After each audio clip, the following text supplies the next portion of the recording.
Do you ever think about pressing the fuck it button? That button where you just walk to Lidl and you nail about 40 quid's worth of pastries, a Ben and Jerry's, a meal deal, some chocolate and some crisp. Because I do. I think about that all the time. It's there. The fuck it button's there with me, and it's very easily pressed.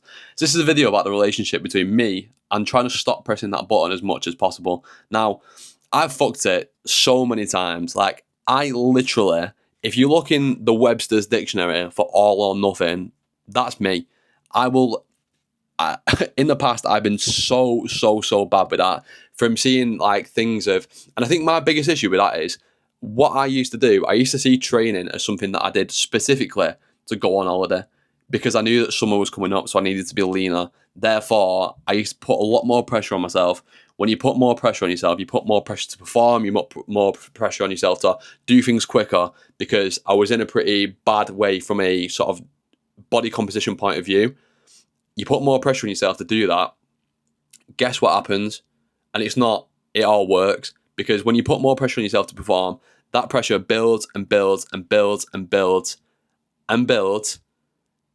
One little thing goes wrong. Stayed late at work, or I've left my dinner at home. Do you fancy a Nando's? Bang, like that. Like, absolutely everything will go out the window, and I'd be straight into Lidl. Now, that's not normal. That's normal, but that's not a healthy way to view things, because I did a lot of work on myself to make sure that I don't fall back into those patterns. And do you know what? Even now, sometimes I can feel myself falling into those patterns where I'm like, do you know what? The pressure's building. Let's just deal with it by eating food. Because I don't know whether that's the relationship that I've got with food, whether it's a relationship that I've got just with like nutrition in general, but when stress is really high, when things aren't quite going to plan, or I'm just having a bit of a bad day, my first reaction, even now to this day, is fuck it, let's go and get something to eat. Now, that's quite hard for me to admit that. That's not ideal. I don't like doing that. I don't like talking about my feelings and shit, especially on the internet. But hopefully this helps at least one person out there, so you can say, do you know what, like, the way that I'm feeling is completely normal. Now, that relationship is something that I've had to do a lot of work on with myself, and like the way that I eat and the way that I view food. And the way that I did that was just taking a bit of a step back and going like, why?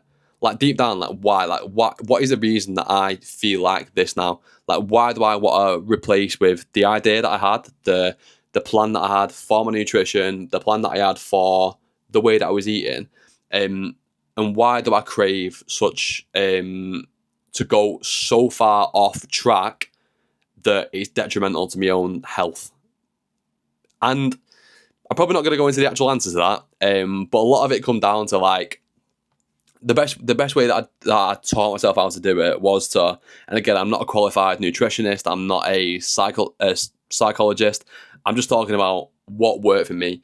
And the best thing that worked for me was to understand the reason why that I was doing it, and also understand the reason why of what it is that I was actually training for.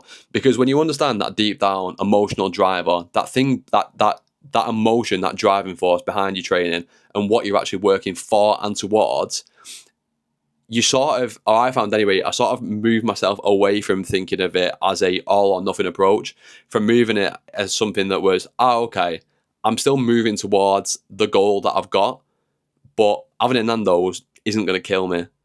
Having a meal deal, I've left my dinner at home, isn't going to kill me. It's just about making smarter choices. And that's something that I struggled with for years and years and years. And like I said before, like I still do to some extent now, like, psychologically, that can be quite damaging, because I personally started to lose a lot of respect for myself, and I just became this, almost acting like a bit of a victim, acting like a bit of a, oh, fucking hell, woe is me, like, fucking hell, why is this happening to me? When in reality, if we're being honest with ourselves, as we're doing here, it was quite easy for me to blame other people and blame situations and blame being stressed and blame thinking without taking any personal responsibility and any personal accountability. If I'm not doing that, if I'm just going around saying, yeah, it was because I was stressed at work or because the environment that I was working in was shit, that doesn't fly really, does it? Because like that, ultimately, like, it's not just that. it's psychologically damaging because like that's the thing that I really struggled with. And like I said, you sort of like lose that sort of respect for yourself. You lose that sort of sense of who it is that you actually are when you're selling yourself on a Sunday night. This week's going to be the week. This week is going to be the week where I absolutely lock in. My calories are going to go down to 1,200. I'm going to be shredded in the next 6 weeks. I'm going to do a 6-week shred. I'll have abs and then I'll be absolutely sound.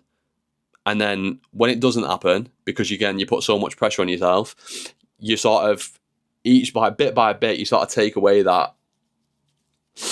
My God, I thought my nose was bleeding then. Bit by bit, you sort of take away that level of respect that you have for yourself because you're constantly breaking your own word. The promises that you're making to yourself are being broken, which isn't ideal. The training style that I was doing at the time, so again, that bodybuilding style of training, I found that lended itself to being not feeling brilliant with nutrition.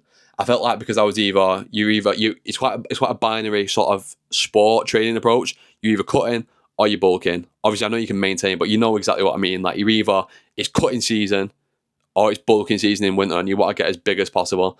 And to me, I was like, surely there's more to life than this. Like going through like this, whether you bulking or you cutting, it's black or it's white, it's yes or it's no, you're on or you're off completely. And when I started to training for performance, training for fat loss at the same time, I found that because I was doing a lot more cardio, I was running more, I was doing more conditioning work, I was doing like obviously still doing strength work at the same time. I found that when I switched my sort of mindset to one of, all right, okay, let's focus on nutrition as fuel for my training sessions, and whatever happened to my body composition happens to my body composition. Let's just see what happens. And when I found that, when I switched to that training for performance, everything felt just so much like easier. Everything felt so much easier because I was like, I sort of dissociated from the mindset around nutrition that I actually had, because I was like, I'm training to make me run further. I'm eating rather to make me run further. I'm eating so that I can lift more. I'm eating so that I can lose body fat, but also make sure my sessions are fueled. I'm not eating 1,200 calories, putting myself in the bin, and then wondering the day after why I've still got DOMs after like 4 weeks in my quads. Doing that, switching that mindset from one of training, eating purely for fat loss to one of eating for performance, which then facilitates the fat loss anyway. I found that helped me massively. Again, whether that helps you or not, it's something for you to think about. It's tough, and I don't think there's. That's the thing that I found since doing this, since becoming a coach, like over the past 3 years, is that the thing where people have the most amount of issues is outside of the gym. A lot of the time, we enjoy training. A lot of the time, we enjoy to be lifting. We enjoy to be running. We enjoy to be pushing ourselves. It's what happens the other 23 hours of a day. That's where it can be a little bit tricky, a little bit of a ball ache, because a lot of the time, we've got emotions involved. We've got historical factors involved. We've got every single little thing that makes you that affects what you do outside of the gym. And unfortunately, to Molly May, there are 24 hours in a day, and if you're only training for one of them, everything that you're doing outside of it matters a lot. So I think the biggest things that helped me to improve my sort of attitude to nutrition were just being honest with myself, and wondering, like, why do I keep on falling off? What is the deep down emotional reason why I keep on reaching for just to go off plan? The reason why I keep on reaching out and going, why am I using this as a to help me with stress?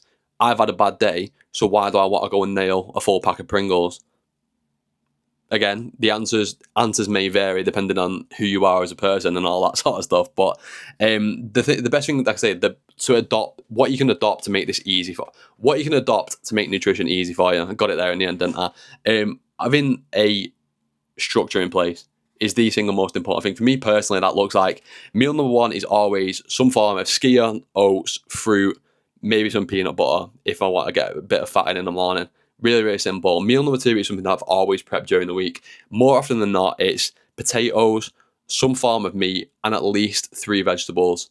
Really, really simple. High in carbs, high in fats, And again, if you want a bit of fat in there, throw some hummus in there. And then the third meal of the day is always a little bit more flexible. I allow myself the majority of the, like a larger meal for my third meal. It's always flexible because I could be eating with Megan. Megan could be in work, or she could not be. But when I'm doing that, it allows for that flexibility. So it allows for things to not be quite so monotonous. Obviously, I can eat like a German Shepherd. I can eat the same things every day, like a dog, and just deal with it because I don't mind it. But some people, Megan, like to have different things, chop and change. I want to look forward to the food, which is absolutely fine. I agree. Like, I am a bit weird with that. Doing that sort of like 2+1 approach, so 2 structured meals and 1 that's slightly more flexible, and fill the rest of your day with, more often than not, it's going to be carb sources. We're doing that to make sure that we're eating enough carbs to fuel our training sessions properly. Because when we're not doing that, and then you have a run that goes shit, when that training starts to dip, it starts to go a bit wank because you're not eating enough. It becomes, you go, oh, fuck it then. And then which leads to the bang, all or nothing approach, straight into Lidl, 8 panel chocolate, 3 croissants, and whatever's on offer. And then you end up fucking in the bin, like sat in the toilet, bloated as fuck, and your stomach's killing, and you think like, why did I do that? And as soon as you stop, but I mean, I personally, like, as soon as I'd stop eating, I go, why did I do that? And I just, yeah, it's not ideal. I'm not going to cry, honestly. But yeah, I hope I've made, again, some degree of sense. I spoke about my attitudes in nutrition, the things that I've struggled with, and how I got around it. I like to do these videos. I like to speak about these sorts of things because it helps me to actually get my point across. It helps me to really sit down and think like, oh, okay, what's the things that I've struggled with?